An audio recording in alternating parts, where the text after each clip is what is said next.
Hi guys, you are watching KP's Excel Tricks. It's me KP Rashik. ഈ video ട്യൂട്ടോറിയലിലൂടെ എങ്ങനെ pivot table നിർമ്മിക്കാം എന്ന് പഠിക്കാം. പിവോട്ട് ടേബിൾ എന്ന് കേൾക്കുമ്പോൾ തന്നെ ചിലർ അത് നമുക്ക് കഴിയില്ല എന്നൊക്കെ കരുതും. പക്ഷെ വളരെ ഈസി ആയിട്ട് നിർമ്മിക്കാൻ പറ്റുന്ന ഒരു ടേബിളാണ് പിവോട്ട് ടേബിൾ. ഈ വീഡിയോ നിങ്ങൾ അവസാനം വരെ കാണാൻ ശ്രമിക്കുകയാണ് എന്നുണ്ടെങ്കിൽ നിങ്ങൾക്ക് നിങ്ങളുടെ എക്സൽ ഉപയോഗത്തിൽ ഒരുപാട് സമയം നിങ്ങൾക്ക് ഭാവിയിൽ ലാഭിക്കാൻ കഴിയും. ഓക്കെ, ഈ പിവോട്ട് ടേബിൾ നമ്മൾ ഉപയോഗിക്കുന്നതോടുകൂടെ നമുക്ക് ഒരുപാട് ഫങ്ഷനുകൾ എക്സലിൽ നിന്ന് നമുക്ക് പഠിക്കേണ്ടി വരില്ല. കാരണം അതിൻ്റെയൊക്കെ സമ്മേഷനാണ് പിവോട്ട് ടേബിൾ.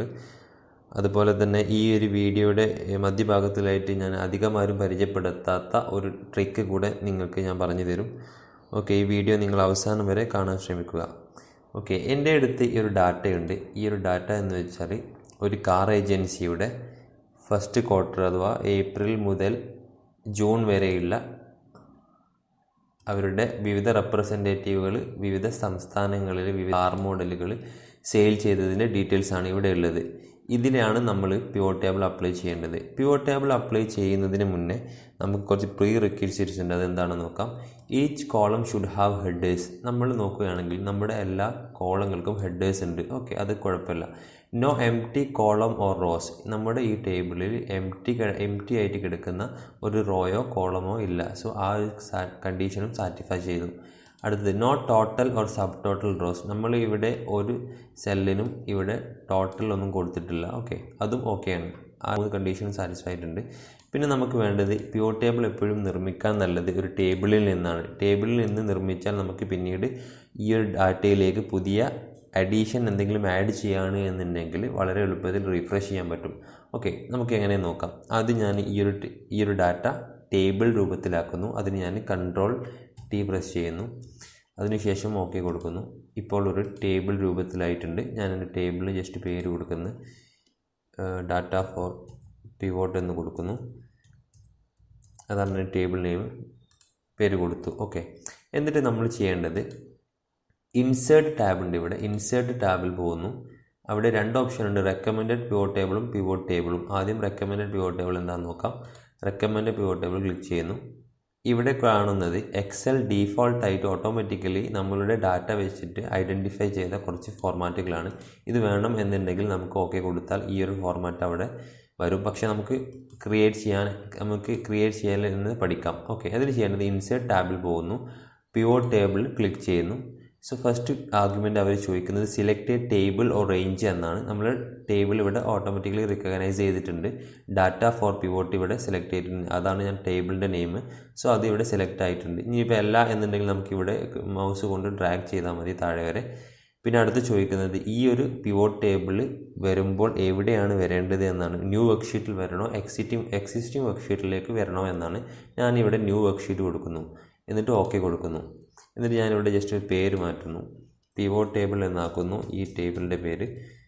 ഓക്കെ, ഇനി നമുക്ക് നോക്കാം. ഇതാണ് ഈ ഇടത് ഭാഗത്താണ് പിവോട്ട് ടേബിളിൻ്റെ ലിസ്റ്റ് അഥവാ ഇതിൻ്റെ സ്ട്രക്ചറാണ് ഇവിടെ കാണുന്നത്. വലത് ഭാഗത്ത് കാണുന്നത് പിവോട്ട് ടേബിളിൻ്റെ ഫീൽഡ്സിൻ്റെ ഒക്കെ ഒരു സെക്ഷനാണ്. ഇവിടെ ഈ കാണുന്നതെല്ലാം നമ്മളുടെ ഡാറ്റ ടേബിളിലുണ്ടായിരുന്ന ഹെഡിങ്സ് ആണ്. ഓക്കെ, പിന്നെ ഈ താഴെ കാണുന്നത് നമുക്ക് ഈ ഒരു പിവോട്ട് ടേബിൾ ക്രിയേറ്റ് ചെയ്യാൻ വേണ്ടിയിട്ട് വ്യത്യസ്ത ഫീൽഡിലേക്ക് നമുക്ക് ഒരു ഡാറ്റ എടുത്ത് ഡ്രാഗ് ചെയ്തിട്ട് പ്ലേസ് ചെയ്യണം. അതിന് വേണ്ടിയിട്ടുള്ളതാണ് ഈ 4 കോളങ്ങൾ.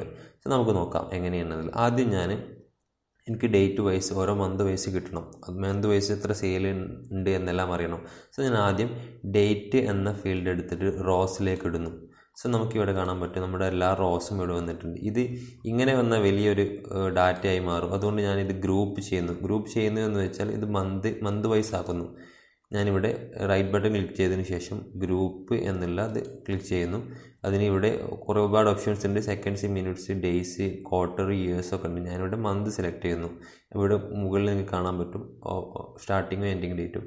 ഞാൻ ഓക്കെ കൊടുത്താൽ ഈ ഒരു ഡാറ്റ നമുക്ക് വെറും 3 റോസിലായി മാറി. ഏപ്രിൽ, മെയ്, ജൂൺ എന്ന മാസങ്ങളിലേക്ക് ആയി ചുരുങ്ങിയിട്ടുണ്ട്. എന്നിട്ട് വേണ്ടത് വിവിധ സംസ്ഥാനങ്ങളുടെ ഈ ഒരു ടാബ് ഞാനെടുത്ത് കോളംസിലേക്ക് ഡ്രാഗ് ചെയ്തിരുന്നു. സോ ഇവിടെ വന്ന് മുകളിൽ ആസാം, കർണാടക, കേരള എന്നെല്ലാം വന്നിട്ടുണ്ട്. ഇനി ഏത് റെപ്രസെൻറ്റേറ്റീവാണ് സെയിൽ ചെയ്തത് എന്ന് നോക്കാം. സോ ഞാൻ റെപ്രസെൻറ്റേറ്റീവ് നെയിം എന്നുള്ളത് റോ ഫീൽഡിലേക്ക് ഇട്ടു. സോ ഇവിടെ വന്നിട്ടുണ്ട് അരവിന്ദ്, ആഷിഖ് തുടങ്ങിയ റെപ്രസെൻറ്റേറ്റീവ് നെയിം ഇവിടെ വന്നിട്ടുണ്ട്. അതുപോലെ ഏതെല്ലാം കാറുകളാണ് അവർ വിറ്റത് എന്നറിയാൻ കാർ നെയിം എടുത്തിട്ട് ഞാൻ റോ എസ് എന്ന ഇതിലേക്ക് പ്ലേസ് ചെയ്യുന്നു. സോ അത് വന്നിട്ടുണ്ട്. ഇപ്പോൾ ഇവിടെ വന്നത് ലിസ്റ്റ് വൈസ് ആണ്. എനിക്കത് ടാബുലർ ഫോമിലേക്ക് മാറ്റാൻ വേണ്ടിയിട്ട് ഞാനിവിടെ നിങ്ങൾക്ക് കാണാൻ പറ്റും പിവോട്ട് ടേബിൾസ് ടൂൾസ് എന്ന്. അതിൽ ഡിസൈൻ ടാബ് എടുക്കുന്നു. ഡിസൈൻ ടാബിൽ എനിക്കിവിടെ റിപ്പോർട്ട് ലേഔട്ട് എന്നുള്ള ഓപ്ഷൻ ഉണ്ട്. റിപ്പോർട്ട് ലേഔട്ട് ക്ലിക്ക് ചെയ്യുന്നു. അതിലിവിടെ ഷോ ഇൻ ടാബുലാർ ഫോം എന്നത് ഞാൻ ക്ലിക്ക് ചെയ്യുന്നു. സോ എനിക്ക് ടാബുലാർ ഫോമിലേക്ക് വന്നിട്ടുണ്ട്. ഇവിടെ നിങ്ങൾക്ക് കാണാൻ പറ്റും സബ് ടോട്ടൽ വന്നിട്ടുണ്ട്. അരവിന്ദിൻ്റെ ടോട്ടൽ, ആഷിഖിൻ്റെ ടോട്ടൽ, ഇന്ദ്രജിത്ത് എന്ന വ്യക്തിയുടെ ടോട്ടലുകൾ വന്നിട്ടുണ്ട്. സോ നമുക്ക് ടോട്ടൽ വേണ്ട എന്ന് ഉണ്ട് എങ്കിൽ ഡിസൈൻ ടാബിൽ തന്നെ പോയിട്ട് സബ് ടോട്ടൽ എന്നത് ക്ലിക്ക് ചെയ്തതിന് ശേഷം do not show sub total എന്ന് ഓപ്റ്റ് ചെയ്താൽ മതി. സോ സബ് ടോട്ടൽ എന്നത് അവിടെ റിമൂവ് ആയി. അതുപോലെ തന്നെ ഇവിടെ ഗ്രാൻഡ് ടോട്ടലുണ്ട്. ഈ ഗ്രാൻഡ് ടോട്ടലും വേണ്ട എന്നുണ്ടെങ്കിൽ നമുക്കിവിടെ ഗ്രാൻഡ് ടോട്ടലിൽ പോയിട്ട് ഓഫ് ചെയ്താൽ മതി. ഓക്കെ, നമുക്കിനി നോക്കാം. എന്നിട്ട് നമുക്ക് അറിയേണ്ടത് ഈ വ്യത്യസ്ത സംസ്ഥാനങ്ങളിൽ വ്യത്യസ്ത റെപ്രസെൻറ്റേറ്റീവുകൾ എത്ര കാറുകൾ വിറ്റു എന്ന് നോക്കുകയാണെന്നുണ്ടെങ്കിൽ നമ്പർ ഓഫ് കാർ സോൾഡ് എന്നുള്ള ഈ ഒരു ഡാറ്റ ഞാൻ എടുത്തിട്ട് വാല്യൂ എന്ന ഫീൽഡിലേക്ക് ഇടുന്നു. അപ്പോൾ ഇവിടെ കാണാൻ പറ്റും ആസാം എന്ന സ്റ്റേറ്റിൽ അൾട്ടോ 800 അരവിന്ദ് ഏപ്രിൽ മാസത്തിൽ 2 സെയിൽ ചെയ്തിട്ടുണ്ട്. അങ്ങനെ ഓരോന്നും കാണാൻ പറ്റും. ഇനിയിപ്പോൾ ഈ ഒരു ബ്ലാങ്ക് ആയിട്ട് കിടക്കുന്ന സെല്ലുകളിലെല്ലാം നമുക്ക് 0 ഒന്ന് ഡിസ്പ്ലേ ചെയ്യണമെന്നുണ്ടെങ്കിൽ ഇത് സെലക്ട് ചെയ്യുക. എല്ലാം സെലക്ട് ചെയ്യാതെ തന്നെ ചെയ്യാം. സെലക്ട് ചെയ്തില്ല, ഞാനിവിടെ റൈറ്റ് ബട്ടൺ ക്ലിക്ക് ചെയ്യുന്നു. അതിൽ പിവോട്ട് ടേബിൾ ഓപ്ഷൻസ് ഉണ്ട്. ഇത് തന്നെ നമുക്ക് ആക്സസ് ചെയ്യാൻ പറ്റും. ഇങ്ങനെ അനലൈസ് ടാബിൽ പോയാലും ഇത് ആക്സസ് ചെയ്യാൻ പറ്റും. സോ ഞാൻ അനലൈസ് ടാബിൽ നിന്ന് ഓപ്ഷൻസ് ക്ലിക്ക് ചെയ്യുന്നു. അതിനുശേഷം ഇവിടെ കാണാൻ പറ്റും ഫോർ എംപ്റ്റി സെൽസ് ഷോ എന്നുള്ളത് എടുത്ത് ഞാനിവിടെ 0 കൊടുക്കുന്നു. അതിനുശേഷം ഓക്കെ കൊടുത്താൽ എനിക്കിവിടെ ബാക്കിയുള്ള സ്ഥലങ്ങളിലെല്ലാം 0 വന്ന് കിട്ടി. ഓക്കെ, ഇനി നമുക്കറിയേണ്ടത് എത്ര കാറുകൾ വിറ്റു എന്നല്ല, എത്ര ടോട്ടൽ സെയിൽസ് നടന്നു എന്നറിയാൻ ഞാൻ ഈ സം നമ്പർ എന്നുള്ളത് ഞാൻ മുകളിലേക്ക് തന്നെ ഇട്ടു. അതിനുശേഷം ടോട്ടൽ സെയിൽസ് എന്നുള്ളത് ഞാനെടുത്ത് വാല്യൂസിലേക്ക് ഇട്ടു. ഓക്കെ, ഇപ്പോൾ ഇങ്ങനെ ഇവിടെ കാണാൻ പറ്റും ഇത്രയും രൂപയുടെ സെയിലാണ് നടന്നത് എന്നുള്ളത്. നമുക്കിത് അക്കൗണ്ടിങ് ഫോർമാറ്റിലേക്ക് ആക്കണമെന്നുണ്ടെങ്കിൽ അഥവാ ഫൈനാൻഷ്യൽ ഡാറ്റ പോലെ ആക്കണമെന്നുണ്ടെങ്കിൽ നമുക്കിവിടെ റൈറ്റ് ബട്ടൺ ക്ലിക്ക് ചെയ്തിട്ട് pivot table value field settings എന്നുള്ളത് ഒന്നെങ്കിൽ ഇങ്ങനെ ചെയ്യാം, അല്ല എന്നുണ്ടെങ്കിൽ ഇവിടെ വെച്ചിട്ട് റൈറ്റ് ബട്ടൺ ക്ലിക്ക് ചെയ്താൽ ഇവിടെ വാല്യൂ ഫീൽഡ് സെറ്റിങ്സ് ഉണ്ട്, അതിങ്ങനെ എടുക്കാം. ഇതിനുശേഷം ഇവിടെ നമ്പർ ഫോർമാറ്റ് എന്നുള്ളിടത്ത് ക്ലിക്ക് ചെയ്യുന്നു. ക്ലിക്ക് ചെയ്ത് കഴിഞ്ഞാൽ എനിക്കിവിടെ കുറച്ച് ലിസ്റ്റ് വരും. അതിൽ ഞാൻ അക്കൗണ്ടിങ് എടുക്കുന്നു. ഓക്കെ കൊടുത്താൽ വീണ്ടും ഓക്കെ കൊടുത്താൽ നമുക്കിവിടെ ഫൈനാൻഷ്യൽ ഡാറ്റ രീതിയിലേക്ക് നമ്മുടെ ഡാറ്റ മാറിക്കിട്ടും. ഓക്കെ, ഇനി നമുക്ക് ഫിൽട്ടർ എന്താണെന്നുള്ള പരിചയപ്പെടാം.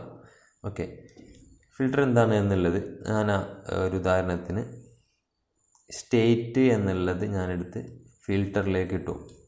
ഫിൽട്ടറിലേക്ക് ഇട്ടാൽ നമുക്കിവിടെ കാണാൻ പറ്റും ഇവിടെ മുകളിലൊരു ഓപ്ഷൻ വന്നിട്ടുണ്ട് സ്റ്റേറ്റ് എന്നുള്ളത്. അതിൽ നമ്മുടെ 5 സ്റ്റേറ്റുകൾ വന്നിട്ട് ആസാം, കർണാടക, കേരള എന്നല്ല. സോ ഞാനിവിടെ കേരള മാത്രം സെലക്ട് ചെയ്യാം. അല്ലെങ്കിൽ ഒന്നിലധികം സ്റ്റേറ്റ് സെലക്ട് ചെയ്യണമെന്നുണ്ടെങ്കിൽ താഴെ സെലക്ട് മൾട്ടിപ്പിൾ ഐറ്റംസ് എന്നുള്ളത് ഓക്കെ കൊടുത്താൽ ഒന്നിലധികം സെലക്ട് ചെയ്യാം. ഇവിടെ പഞ്ചാബ് കൂടെ സെലക്ട് ചെയ്യണമെങ്കിൽ ഇവിടെ ചെയ്താൽ മതി. നമുക്കിവിടെ കേരള മാത്രം മതി. സോ ഞാനിവിടെ ഓക്കെ കൊടുക്കുന്നു. ഇവിടെ കേരളത്തിൻ്റെ സെയിൽസ് മാത്രം വന്നു. അതുപോലെ നമുക്കിപ്പോൾ ഇനി സിക്കിമിൻ്റേത് അറിയണമെന്നുണ്ടെങ്കിൽ ഓക്കെ കൊടുത്താൽ മതി. സിക്കിമിൻ്റേത് വന്നു. സോ ഞാനിവിടെ ഇൻട്രൊഡക്ഷനിൽ പറഞ്ഞിട്ടുണ്ടായിരുന്നു, അധികം ആരും പറയാത്തൊരു ട്രിക്ക് പറയാമെന്ന്, ഞാനത് പരിചയപ്പെടുത്താം. സോ ഞാനിവിടെ ഓൾ കൊടുത്തു, ഓക്കെ കൊടുത്തു. ഓക്കെ കൊടുത്തതിന് ശേഷം ഇതിപ്പോൾ ഉള്ളത് ഓരോ സ്റ്റേറ്റ് വൈസ് റിപ്പോർട്ടുകൾ. ഇതിപ്പോൾ എല്ലാ സ്റ്റേറ്റിൻ്റെയും റിപ്പോർട്ടുകളാണ്. സോ എനിക്ക് ഈച്ച് സ്റ്റേറ്റ് വൈസ് അഥവാ 5 സ്റ്റേറ്റുകളുടെയും ഷീറ്റുകൾ ഓരോ വർക്ക് ഷീറ്റുകളിലായിട്ട് ഒരു ക്ലിക്ക് ചെയ്യുമ്പോൾ എനിക്ക് 5 ഷീറ്റുകൾ ഓപ്പൺ ചെയ്യണമെന്നുണ്ടെങ്കിൽ എങ്ങനെ ചെയ്യാമെന്ന് നോക്കാം. അതിന് ചെയ്യേണ്ടത് നമുക്ക് ഫിൽട്ടർ ടാബിൽ ഒരു ഡാറ്റ ഉണ്ടാവണം. ഇവിടെ ഡാറ്റയുണ്ട്, സ്റ്റേറ്റ് എന്നുണ്ട്. അതിനുശേഷം ഞാനിവിടെ അനലൈസ് ടാബിൽ പോകുന്നു. എന്നിട്ട് ഓപ്ഷൻസ് എന്നുള്ളതിൻ്റെ തൊട്ടു സൈഡിലായിട്ട് ഒരു ഡ്രോപ്പ് ഡൗൺ കാണാം, അത് ക്ലിക്ക് ചെയ്യുന്നു. അതിൽ ഷോ റിപ്പോർട്ട് ഫിൽട്ടർ പേജ് ഉണ്ട്, അത് സെലക്ട് ചെയ്യുന്നു. സോ ഒരു ഡയലോഗ് ബോക്സ് വന്നിട്ടുണ്ട്. അതിൽ സ്റ്റേറ്റ് എന്ന് കാണാം, കാരണം നമ്മുടെ ഫിൽറ്റേഴ്സ് എന്നതിൽ സ്റ്റേറ്റ് ഉണ്ട്. സോ ഞാൻ ഓക്കെ കൊടുക്കുന്നു. ഓക്കെ കൊടുത്തു കഴിഞ്ഞാൽ നിങ്ങൾക്ക് ഇവിടെ താഴെ കാണാൻ പറ്റും നമുക്ക് ആദ്യം ഉണ്ടായിരുന്നത് 2 ഷീറ്റുകളായിരുന്നു. ഇപ്പോൾ നമുക്ക് കാണാം സിക്കിം, പഞ്ചാബ്, കേരള, കർണാടക എന്നതിൽ പുതിയ ഷീറ്റുകൾ ഇവിടെ ആഡ് ചെയ്തിട്ടുണ്ട്. അപ്പോൾ നമുക്കത് വേണ്ടാത്തതുകൊണ്ട് ഞാൻ തൽക്കാലം അത് ഡിലീറ്റ് ചെയ്യുന്നു. ഞാനത് ഡിലീറ്റ് ചെയ്യുന്നു. ഓക്കെ,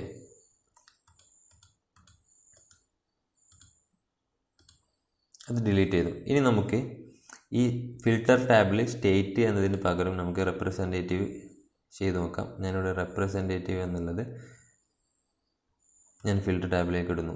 സോ ഇതും ഞാൻ നേരത്തെ ചെയ്ത പോലെ നമുക്ക് ആഷിഖ് എന്ന വ്യക്തിയുടെ ഇത് മാത്രമാണെങ്കിൽ ആഷിഖ് സെലക്ട് ചെയ്തതിന് ശേഷം ഓക്കെ കൊടുത്താൽ ഈ ഒരു രീതിയിലേക്ക് നമ്മുടെ ഡാറ്റ മാറിക്കിട്ടും. ഓക്കെ, ഇതാണ് ഫിൽട്ടർ ആപ്ലിക്കേഷൻ. ഇനി നമുക്ക് എന്താണ് സ്ലൈസർ എന്ന് നോക്കാം. സ്ലൈസർ എന്താണെന്ന് നോക്കാം. ഓക്കെ, ഞാനിത് ഓൾ കൊടുക്കുന്നു. അതിനുശേഷം ഞാനിവിടെ അനലൈസ് ടാബിൽ നിന്നും ഇൻസേർട്ട് സ്ലൈസർ എന്നുള്ളൊരു ഓപ്ഷൻ ഇവിടെ കാണാൻ പറ്റും. സോ ഞാനിവിടെ ഇൻസേർട്ട് സ്ലൈസർ എടുക്കുന്നു. അതിൽ നമുക്ക് നമ്മളുടെ ആ ഡാറ്റ ടേബിളിൻ്റെ മുഴുവൻ ഹെഡിങ്ങുകൾ ഇവിടെ ഡിസ്പ്ലേ ആകും. നമുക്ക് സ്റ്റേറ്റ് വൈസ് ആണ് സ്ലൈസർ എന്ന് വേണമെന്നുണ്ടെങ്കിൽ ഞാനിവിടെ സ്റ്റേറ്റ് ക്ലിക്ക് ചെയ്യുന്നു. അതിനുശേഷം ഓക്കെ കൊടുത്താൽ നമ്മളുടെ സ്റ്റേറ്റുകളെല്ലാം ഇവിടെ ഡിസ്പ്ലേ ആവും. അതിൽ നിന്ന് നമുക്ക് ഫിൽട്ടർ ചെയ്തതുപോലെ തന്നെയാണ് ഇത് നമുക്ക് വെരി ഈസി ആയിട്ട് ചെയ്യാൻ പറ്റും എന്നുള്ളതാണ് ഈസി സ്ലൈസർ കൊണ്ടുള്ള ഉപയോഗം. സോ ഇനി ഇവിടെ കേരള സെലക്ട് ചെയ്യുകയാണെങ്കിൽ കേരളത്തിൻ്റെ ഡാറ്റ വരും. പഞ്ചാബ് സെലക്ട് ചെയ്താൽ പഞ്ചാബിൻ്റെ ഡാറ്റ വരും. കർണാടക, ആസാം അവരുടെയൊക്കെ ഡാറ്റകൾ സെപ്പറേറ്റ് ആയിട്ട് കിട്ടും. ഇനി വേണ്ടത് ഞാൻ ഈ ഒരു സ്ലൈസർ ഒഴിവാക്കിയിട്ട് വേറൊരു രീതിയിൽ അഥവാ റെപ്രസെൻറ്റേറ്റീവ് നെയിമിൻ്റെ സ്ലൈസർ ഇൻസേർട്ട് ചെയ്യാൻ പഠിക്കാം. സോ അനലൈസിൽ പോകുന്നു, insert slicer, representative name opt ചെയ്തു, ഓക്കെ കൊടുത്താൽ നമ്മുടെ റെപ്രസെൻറ്റേറ്റീവ് ഈ ഒരു ടേബിളിൽ വരും. സോ ഞാൻ ഇന്ദ്രജിത്ത് സെലക്ട് ചെയ്യുന്നു, ജോസഫ്, നമുക്ക് ഓരോന്നും സെലക്ട് ചെയ്യാം. ഒന്നിലധികം സെലക്ട് ചെയ്യണമെന്നുണ്ടെങ്കിൽ കൺട്രോൾ ക്ലിക്ക് ചെയ്തതിന് ശേഷം നമ്മൾ മൗസ് ക്ലിക്ക് ചെയ്താൽ മതി. ഓക്കെ, രണ്ടാളുടെ ഇവിടെ കാണാൻ പറ്റും. രണ്ട് മൾട്ടിപ്പിൾ ഐറ്റംസ് ഇന്ന് ഇവിടെ കാണാം. രണ്ടാളുടെ സെലക്ട് ചെയ്തിട്ടുണ്ട്. സോ അങ്ങനെ ചെയ്യാൻ പറ്റും. തൽക്കാലം ഞാനിവിടെ സ്ലൈസർ ഒഴിവാക്കുന്നു. ഓക്കെ, ഇനി നമുക്ക് ഈ ഒരു ഡാറ്റയിലേക്ക് ഒരു പുതിയ റോ ആഡ് ചെയ്യാൻ നോക്കാം. അതായത് ഇതാണ് നമ്മുടെ പിവോട്ട് ടേബിളിന് വേണ്ടിയിട്ട് ഉപയോഗിച്ച ഡാറ്റ. ഈ ഒരു ഡാറ്റ ടേബിളിലേക്ക് പുതിയൊരു ഫീൽഡ് ഞാൻ ആഡ് ചെയ്യുന്നു. ഞാനിവിടെ ഒരു പുതിയ ആഡ് ചെയ്യുന്നു. 1/7/2020 ഫോർ എക്സാമ്പിൾ ഇപ്പം അഹമ്മദ് എന്ന വ്യക്തി കർണാടക സ്റ്റേറ്റിൽ സെന്നെ എന്ന കാർ വിറ്റിട്ടുണ്ട്, 5 വിറ്റിട്ടുണ്ട്. ഓക്കെ, ഈ ഒരു ഡാറ്റ ഞാനിപ്പോൾ ഇതിൽ പുതിയതായിട്ട് ആഡ് ചെയ്തിട്ടുണ്ട്. സോ അതിനുശേഷം നമ്മൾ പിവോട്ട് ടേബിളിലേക്ക് വരുന്നു. ഈ ഒരു ഡാറ്റ ഇതിലേക്ക് വരണമെന്നുണ്ടെങ്കിൽ നമ്മൾ ഇവിടെ അനലൈസ് ടാബിൽ പോയതിന് ശേഷം ഇവിടെ നിങ്ങൾക്ക് കാണാം റീഫ്രഷ് എന്നുള്ളത്. റീഫ്രഷിന് തൊട്ട് താഴെ ഒരു ഡ്രോപ്പ് ഡൗൺ കാണാം. അത് ക്ലിക്ക് ചെയ്യുന്നു, റീഫ്രഷ് ഓൾ കൊടുക്കുന്നു. റീഫ്രഷ് ഓൾ കൊടുത്ത ഉടനെ തന്നെ നമുക്കിവിടെ കാണാൻ പറ്റും നമുക്കൊരു പുതിയ ഡാറ്റ ആഡ് ചെയ്തിട്ടുണ്ട്. ഇവിടെ കാണാൻ പറ്റും ജൂലൈയിൽ സെന്ന് ഇത്ര രൂപയ്ക്ക് സെയിൽ ചെയ്തതായിട്ട് ഇവിടെ കാണാൻ പറ്റും. നമുക്കിവിടെ കാണാൻ പറ്റും. ഞാനിവിടെ ഫിൽറ്ററിൽ നിന്ന് ഒഴിവാക്കുന്നു. ഓക്കെ, നമുക്കിവിടെ കാണാൻ പറ്റും അഹമ്മദ് എന്ന വ്യക്തിയുടെ ഡീറ്റെയിൽ ഇവിടെ ആഡായിട്ട് വന്നിട്ടുണ്ട്.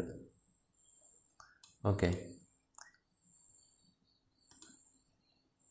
അതുപോലെ തന്നെ മറ്റ് ഡാറ്റകൾ വേണമെന്നുണ്ടെങ്കിൽ നമുക്ക് നേരത്തെ ചെയ്ത പോലെ ചെയ്യാം. ഞാനിതിവിടെ എടുത്തിട്ട് മുകളിലേക്ക് തന്നെ ഇടുന്നു.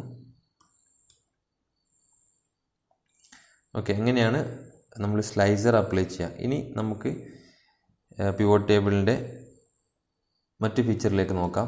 നമുക്കിവിടെ കാണാൻ പറ്റും ഇവിടെ സ്റ്റേറ്റ് ഞാൻ ഓൾറെഡി എടുത്തിട്ട് കോളംസിലേക്ക് തന്നെ ഇടുന്നു. ഒരു ഡാറ്റ ഞാൻ ടോട്ടൽ സെയിലിൽ നിന്ന് വാല്യൂസിലേക്ക് ഇടുന്നു. ഓക്കെ, ടോട്ടൽ സെയിൽ വന്നിട്ടുണ്ട്. ഇവിടെ ഇപ്പോൾ കാർ നെയിം ഉണ്ട്. നമുക്കിവിടെ ഇവിടെ മുകളിലേക്ക് ഈ സൈഡ് എന്താണെന്ന് പരിചയപ്പെടാം. ഇവിടെ നമുക്കിവിടെ കാണാൻ പറ്റും ഏപ്രിൽ, മെയ്, ജൂൺ, ജൂലൈ എന്നിടത്തൊക്കെ ഒരു പ്ലസ് മൈനസ് ബട്ടൺ ഇവിടെ കാണാൻ പറ്റും. അത് ഓഫ് ആക്കണമെന്നുണ്ടെങ്കിൽ ഇവിടെ പ്ലസ് ബട്ടൺ ഞെക്കിയാൽ മതി. സോ അതിവിടെ പോയി കിട്ടി. തിരിച്ചു വരണമെന്നുണ്ടെങ്കിൽ വീണ്ടും ചെയ്യുക. അതുപോലെ ഫീൽഡ് ലിസ്റ്റ് എന്ന് വെച്ചാൽ ഇവിടെ നമ്മൾ ഇതുവരെ കണ്ടിട്ടുണ്ടായിരുന്ന വലതു ഭാഗത്തുള്ള ലിസ്റ്റാണ്. അത് നമുക്ക് വീഴ്ത്താൻ അതൊന്നുകൂടെ ചെയ്താൽ മതി. ഓക്കെ, അങ്ങനെയാണ് ഇത് ചെയ്യുക.